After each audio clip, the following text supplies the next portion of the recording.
For rich kids vs. one poor waitress. Who will win the chef competition?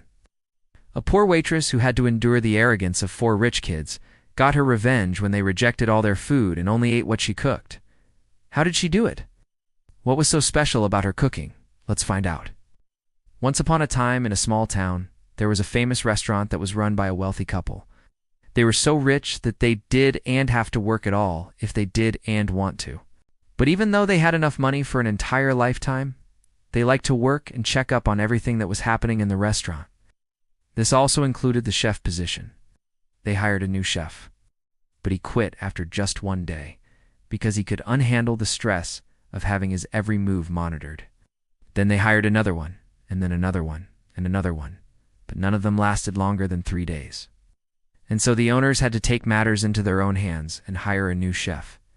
But before the new chef started working, the owners had to make sure their 4 children knew how important it was to listen to the chef and not cause any trouble. You know, your father and I work hard to give you everything you could ever wish for. If we want to be sure you'll always be happy, we need to teach you to appreciate the things you have. Do you understand? Asked Mom. Of course, Mom. You don't have to worry about us, said the eldest son. The kids really thought they were something else because they lived in a mansion with a swimming pool, a movie theater, and a whole floor dedicated to their favorite candy. And now their parents wanted to open a restaurant so they could experience new things and try different types of food. So the kids thought this was a great idea. At first, the kids were very excited to try the new chef's food, but it wasn't long before they started complaining. They refused to eat the salad because they didn't like vegetables. They refused to eat the soup because it wasn't hot enough. They even refused to eat their main dish because it took too long to finish. Then Dad finally snapped. That's enough. If you don't finish your plates, you won't get dessert. But the kids didn't care. They didn't even finish their bread. Oh, I can't believe I'm saying this, but you're grounded until you learn to appreciate the food we pay good money for. You're not getting dessert either. Not until you apologize to our chef, said Mom. The kids weren't happy, but they still apologized. They hoped Mom and Dad would change their minds about the dessert, but no such luck. They went to their rooms without even showering, which made Dad really angry. Went to the chef and said, I'm sorry, but you'll have to cook for us tonight. You can choose whatever you want. The chef thought for a moment. Well, I've been wanting to try this recipe for a while now, but it takes a long time to prepare. Would you mind if I tried it? Asked the chef. Sure, why not? We'll give you our full attention this time, said Dad. When the other chef heard this, he smiled. He had been waiting for the perfect chance to show those spoiled brats what real food tastes like.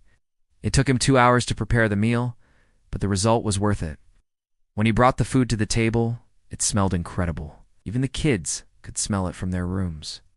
Curious, they came down the stairs and saw the table full of food. There was a delicious-looking stew with pieces of chicken, carrots, potatoes, onions, and fresh parsley. The chef cut the chicken into smaller pieces so everyone could see it better. It's a chicken stew with vegetables and herbs, he said. The kids looked at each other and back at the food. I don't like vegetables. Can I have spaghetti instead? Asked the eldest daughter. No, your father and I agreed that you'll eat whatever the chef cooks tonight, said Mom. The kids groaned, but they picked up their forks. As soon as they tasted the food, their eyes opened wide. The stew was warm and comforting, yet it wasn't heavy or greasy. The chicken was tender and juicy, and the vegetables had a nice bite to them. It was definitely the best food they'd ever eaten. The kids finished their plates in no time. However, when the chef brought out the dessert, they acted like they weren't interested. It was a traditional apple pie with cinnamon and cream. The aroma filled the dining room, making the kids' stomachs rumble. They couldn't help themselves. Can I try some pie, please? Asked the youngest son. Of course, said the chef. The kid took a bite, and his face lit up. So good. Can I have the whole pie? The chef smiled. Sure, why not? Just ask your parents first. The kids kept asking for more pie until the end. After dinner, they helped the chef clear the table and thanked him for the amazing meal. Can I stay and help you tomorrow too? Asked the eldest daughter. The chef thought for a moment. I'd love to have your help, but my kitchen is really busy during service. Are you sure you can handle the pressure? He asked. Yes, I'm sure, said the daughter. Then it's a deal. Be here at 8 a.m. sharp, said the chef. The next day, the kids arrived early and changed into their chef uniforms. They learned how to chop vegetables, knead dough, make sauces, and cook various dishes. They worked hard and didn't have time to complain or cause trouble. Before they knew it, it was dinner time again.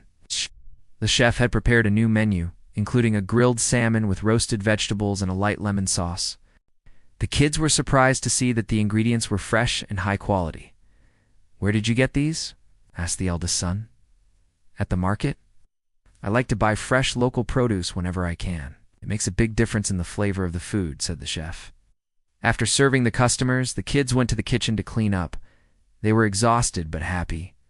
For the first time in their lives, they understood what it meant to work hard and achieve something great. One of the customers, a food critic, has written a glowing review of the restaurant and mentioned the amazing chef and his delicious food. Suddenly, the phone started ringing non-stop. The chef smiled. "Looks like we're going to be busier than usual next week," he said. And so their lives changed completely. Their father's company went public, and their family became one of the richest in the country. The four siblings studied hard and eventually graduated from prestigious universities. Meanwhile, the chef continued to work in the family restaurant, receiving customers and sharing his passion for food. Many years later, he became a celebrity chef with his own TV show and several cookbooks to his name. And it all started with a humble chicken stew. It was the kids' turn to share their success with the world. They invited the chef and his family to attend their charity event. The event was a huge success and raised millions of dollars for the less fortunate. Later, the kids approached the chef and his wife and thanked them for everything they had taught them. "You were right. Good food can bring people together and make them feel loved. We'll never forget what you taught us," said the eldest daughter. The chef's wife smiled. "We're so proud of you. Remember, no matter how much money you have, the most important thing in life is to be a good person." The kids nodded. They had learned that from their parents. After the event, the chef and his family joined the kids and their parents for dinner at the family restaurant. They talked about old times and shared stories about their lives. "Do you remember the first time we came here? We were so spoiled and didn't appreciate anything. I'm so glad we had the chance to learn from you," said the youngest son. The chef smiled. "I'm glad you came. It was a pleasure to cook for you. I'll cook for you again." "How does steak with mashed potatoes and green beans sound?" "That sounds delicious." "Thank you," said the eldest daughter. As the family enjoyed their meal, they couldn't help but think how lucky they were to have each other in their lives. They knew they would always be there for each other no matter what happened.